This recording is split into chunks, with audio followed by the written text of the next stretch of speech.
In a few weeks, we're going to be working on this monochromatic portrait, but what I wanted to do today is dedicate an entire video to showing you how I paint facial hair. Whether it's a beard, a mustache, a goatee, I use a similar technique to render both in drawing and painting. And so what we're going to be doing here is adding and subtracting paint. Subtracting paint for the bright hairs, the ones that are in highlight, and then adding paint with both the airbrush and a few drawing tools to add in some of the darker hairs and a few of the shadows. For this demo, I'm using Schmincke Aero colors, reduced about 10% with distilled water, so something like 10 parts paint to 1 part distilled water. And because this entire painting is monochromatic, meaning that it's one color, the color that I'm using for this is black. I will also be using some colored pencils and some graphite pencils, so technically this one's going to be more of a mixed media piece. And like always, I'm painting this one on a smooth canvas that I set up myself. Now, because this acrylic ink is thinner than some of the other paints that I've used on this channel, I'm spraying at a lower PSI. I found that it atomizes very well even at lower PSI, so I'm spraying here just below 20, maybe 16, 17 PSI. If you take a look at that crop section of my completed painting on the left side of the screen, the area that I'm working on is right here in this area that I'm circling. So like always, what I like to do is squint my eyes. So if you look at that part that I just circled and squint your eyes,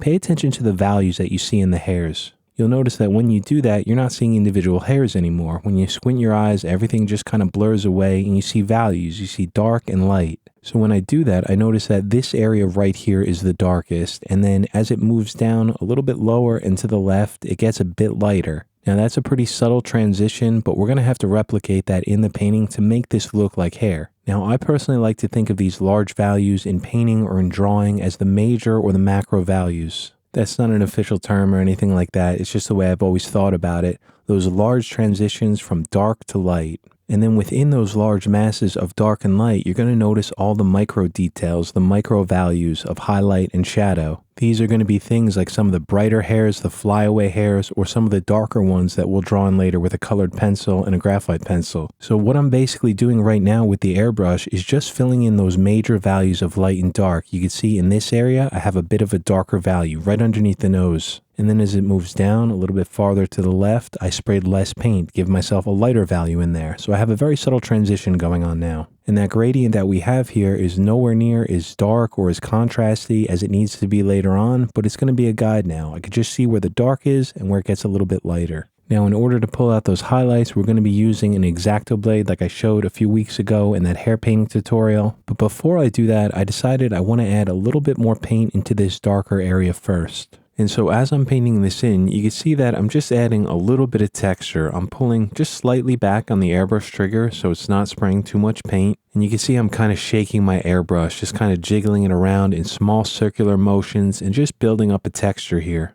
Now a lot of this paint is going to get removed when we use the eraser and the razor blade.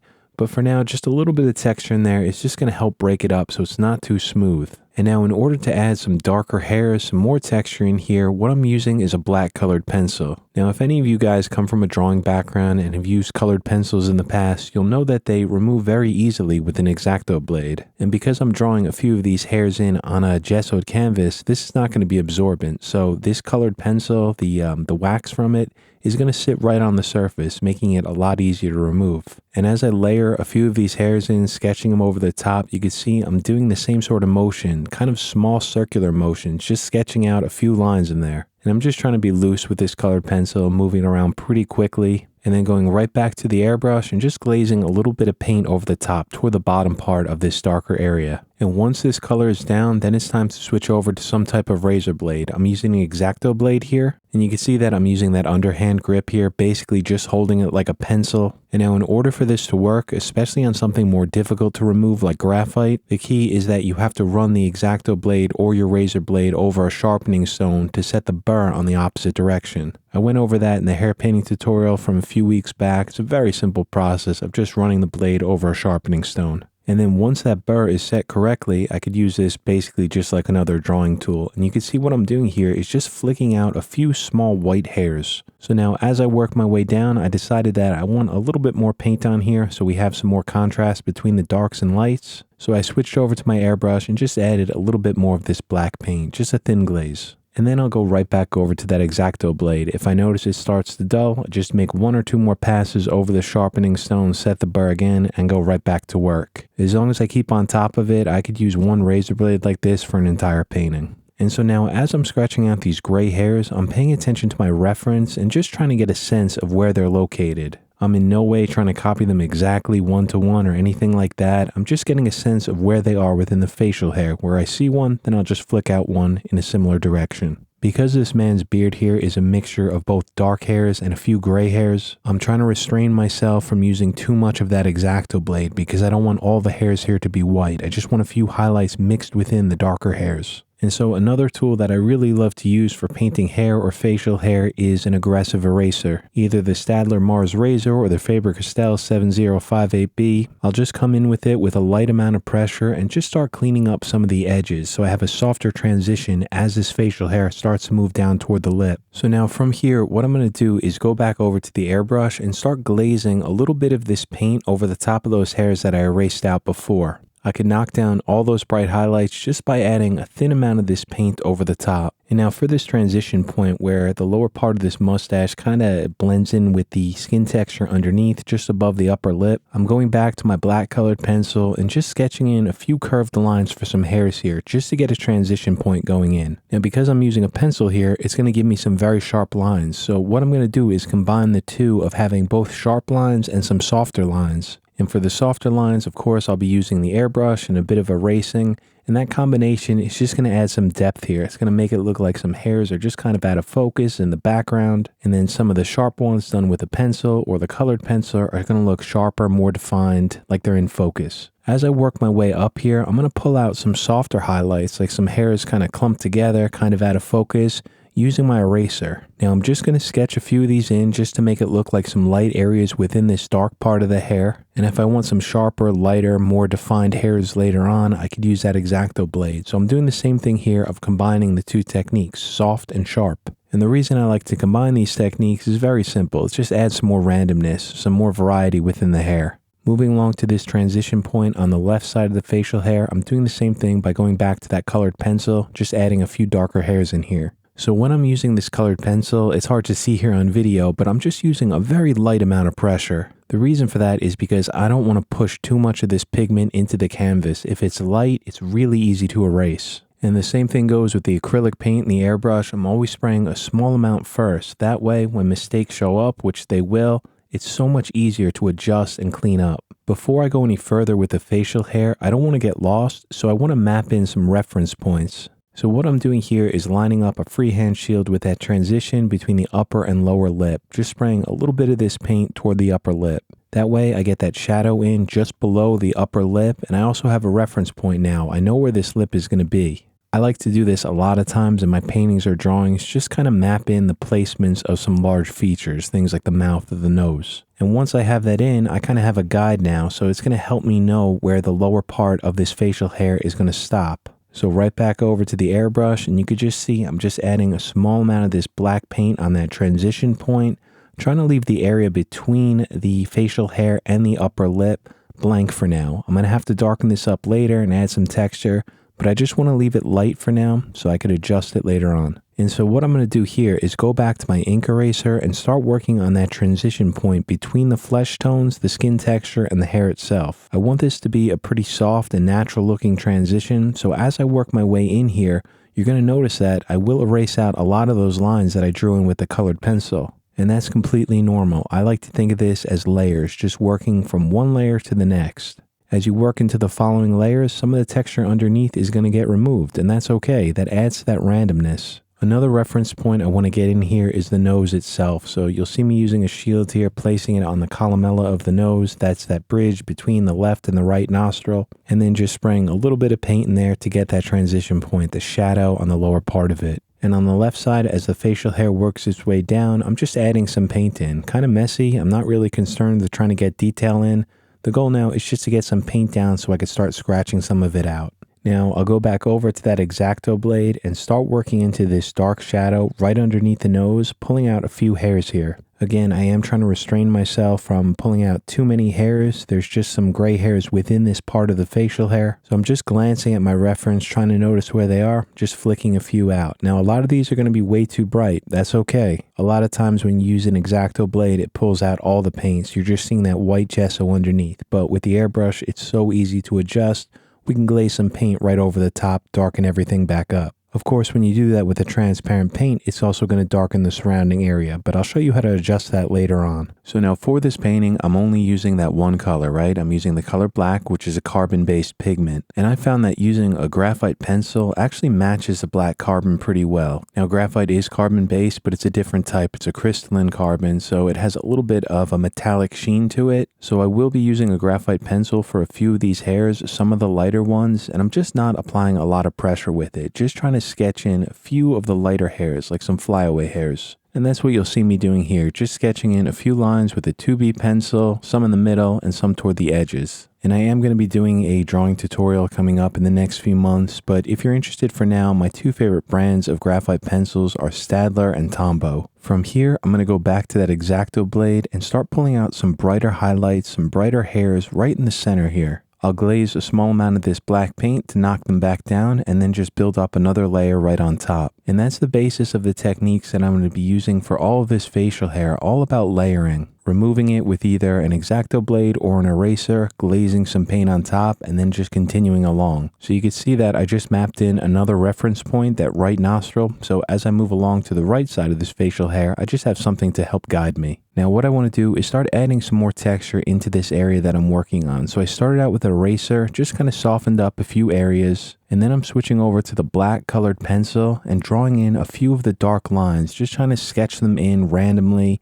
and kind of where I'm seeing them in the reference. Again, I'm not copying it one-to-one, but I'm just trying to get it close enough. I also use that X-Acto blade to just sketch in a few hairs in the center here, and then I'm going right back over to that colored pencil and just drawing in some lines, just adding some randomness. Now here's the good part about this technique. As long as you don't apply too much paint, too much pigment with the colored pencil or the graphite pencil, it's really easy to correct mistakes. If any of this starts to look a little bit too sloppy or too dark, I could just use my eraser to help lighten everything up. And when I use an eraser, it does add a little bit more texture in there, so I can kind of erase into some of these hairs, exposing some of the flesh tones underneath. And so from here, what I'm going to do is skip the left side of the skin texture and the facial hair that's just kind of up the left side of the cheek, and move on to the right side of the facial hair. I will of course cover all of the skin textures within the full video. Again, that's going to be up within a few weeks. As I move along to this right side, again, I want a reference point in there. So you'll see me just painting in the shadow on the lower part of that upper lip, just kind of mapping in where that lip is going to be. And just like the nostril above it, I'm not painting this in yet. I'm just kind of mapping in the placement. I'll get to this later on. And right here is a pretty good example to show how those two reference points help me out. I have that nose with the nostril and the right side of the alar on top. That kind of sets a boundary. And then for the lower boundary, I have that upper lip. So what it does is just help kind of direct me, make me focus my attention right in the area between. After adding some of that black paint down into this area, I'm using the X-Acto blade, scratching out a few hairs, and then again, just going back to that layering technique. And as I continue along, you'll see me kind of jump back and forth between the area I worked on before and the area that I'm just starting now, just trying to get these to kind of blend together to make it look like one unified section of facial hair. And for this entire process, I'm just using those 4 tools. I'm starting with the airbrush that puts down some paint, it puts down some value. Then to pull out highlights, some of the brighter hairs, some of the white hairs, I use the X-Acto blade. That's going to pull out individual lines, small hairs. If I want to clump some of those together or make some of them out of focus, I'll use that X-Acto blade and then I'll use the eraser on top of it and just kind of erase into that area just to soften everything up to make it look like a mass of hair rather than a few individual highlights. And then of course for some of those darker flyaway hairs, some of those small random hairs in the center, that's where the colored pencil or the graphite pencil comes in. For a few of these softer shadows on the right side, I'll use the airbrush freehand, just spraying in a few soft lines. And then of course, it's going back to the same thing of combining these techniques. I'm starting first with that ink eraser, just pulling out some softer highlights within this area. That's going to be the background texture. And then to bring out some of the texture that's a little bit closer to us, I'm starting with that X-Acto blade, scratching out a few lines over to the right side. some of the darker hairs with a colored pencil, and then a thin glaze of paint over the top. That's just going to knock everything down. And then we have another area to work on again, another layer. And you'll see here on this next layer that I'm essentially doing the same thing. I'm using that ink eraser first, just pulling out some areas, kind of scuffing up some of the highlights, and then using both the X-Acto blade for a few of the bright hairs and the colored pencil for some of the dark ones. And you can see here at this point that we're starting to get there. It's starting to look like a mustache. It's starting to look like some facial hair. Now, if you're just starting out and getting into painting or drawing and you're trying to render hair like this, I promise that there's nothing difficult about it. There's no special recipe, no hidden tricks. This is basically drawing 101. But the key, one of the most important things to me anyway, is learning to slow down. There's no way you could render all of this in one sitting. If you're trying to paint this and you say, all right, I'm going to sit down for 10, 15 minutes and do it all in one shot, it's going to be nearly impossible. And I know that's something that I'm always going on about, but it's so important just to remember to slow down, take your time. There's no rush here. It's not a race. You don't have a deadline if you're practicing. And so from here, you can see that I'm just working on the lower lip. Again, not really painting it, just trying to get the major areas of value in place, some of the shadows and some of the highlights. I will come back to this later. And then for some of this hair right underneath the lower lip, I'm just adding a bit of texture with the airbrush and then glazing some dark paint right over the top. There's some brighter hairs in here, so I'm going to use that X-Acto blade, scratch out a few, and then glaze some more paint over the top, just knock everything back down. You can see how bright these hairs look right now against that black paint, so I'll just glaze a little bit more paint over the top, and you can see what that does, right? Everything looks a little bit more subdued. And then again, back to the X-Acto blade, a few highlights on top of it, building up those layers. And you'll see me using that ink eraser here in a few different areas on the facial hair just to soften up a few things. Some areas that got a little bit too dark, I can make a pass over the top, lighten them back up. And so now for the chin, the final part, there's some really high contrast in here, especially along the bottom. I started with that dark patch in the center, same technique, a little bit of paint and scratching into it. And then I'm using a ripped piece of paper along the edge of the chin, just lining it up, spraying a little bit of paint above it. That's going to define that transition point between the chin and the neck below it. And it's going to be a little bit softer because of that ripped piece of paper. It's not going to be too sharp. If some parts of it did come out too sharp, it's no big deal. We could soften them up later as we start to paint in the neck. And now for a few of these lighter hairs over the top part of that darker shadow, I'm scratching them out with the X-Acto blade. And then back over to the airbrush just to define the shadow on the right side of the facial hair, get some dark value in there. Then once that's in, it's doing two things. It's adding the shadow, it's darkening up the area, and it's also giving us something to scratch into. So again, right back over to the X-Acto blade, same technique, slowly working my way around.